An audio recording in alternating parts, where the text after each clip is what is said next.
Hi నమస్తే వదినలు అన్నలు అక్కలు చెల్లెళ్ళు అంకుళ్ళు ఆంటీస్ అందరూ తమ్ముళ్ళు చెల్లెళ్ళు అందరూ నమస్తే. నా వీడియోస్ అయితే అస్సలు చూస్తలేను. నేను ఎంత బతిలాడినా కూడా ఎందుకు మరి నేనంటే అంత ద్వేషం మీకు? నేనేమన్నా మిమ్మల్ని కొడతాను అనుకుంటున్నా? లొల్లి పెట్టుకుంటాను కానీ లొల్లి పెట్టుకున్నాను. సరే ఈరోజు టాపిక్ చూడండి. ముందు ఈరోజు టాపిక్ ఇంట్రెస్టింగ్ ఉంటుంది. భోజనాలు పోతాం కదా, ఫంక్షన్ టైంకి, భోజనాల టైంకి పోయి ఫంక్షన్కి మనం చదివించే కట్నం దానికి వర్త్ అయ్యేంత భోజనం చేస్తామా చెయ్యమా? నేనైతే ముందు కరెక్ట్ భోజనాల టైంకి వెళ్తా. ముందు భోజనాల సెక్షన్కి పోతా. ఫంక్షన్ అంతా తర్వాత భోజనాల సెక్షన్కి పోయి మంచి కుమ్ముతా. ఏమేమి వెరైటీస్ ఉన్నాయని చూసుకొని ఆల్ వెరైటీస్ మనం నచ్చినా నచ్చకున్నా, అదే మన ఇంట్లో అయితే ఇది బాగాలేదు అది బాగాలేదు అనుకుంటాం. కానీ ఫంక్షన్ వెనుక మనం పెట్టిన కట్నాన్ని వర్త కదా అని చూసుకోవాలి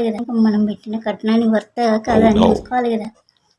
మంచి అన్నీ అదొకటి టేస్ట్ చూస్తా, కుమ్మి పడేస్తా ముందు. తర్వాత ఫంక్షన్ చూసుకో. లాస్ట్లో ఐస్ క్రీమ్ పెడుతుంది. ఐస్ క్రీమ్ టేస్ట్ చేస్తాను.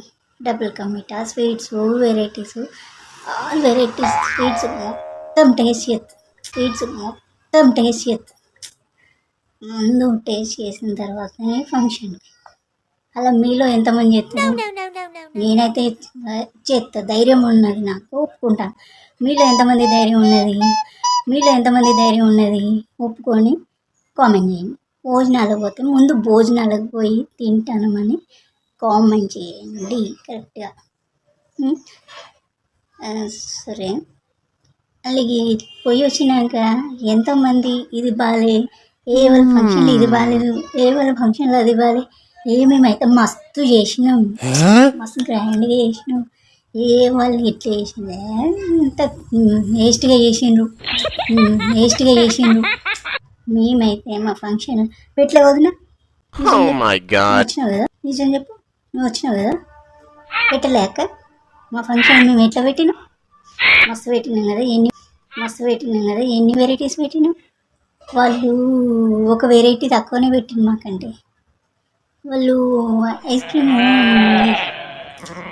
వేరే ఫ్లేవర్ పెట్టిండ్రు. మేము పెట్టిన ఫ్లేవర్ అన్నయ్య అసలు ఎక్కడ చేపించిండ్రు కానీ మస్తు పెట్టిండ్రు వదిన. నిజమా కదా వదిన? అనేవాళ్ళు ఎంతమంది ఉన్నారు? కరెక్ట్గా ఒప్పుకోండి. నేనైతే ఒప్పుకుంటాను. నేను అంట, మీరు కామెంట్ చేయండి. బాయ్.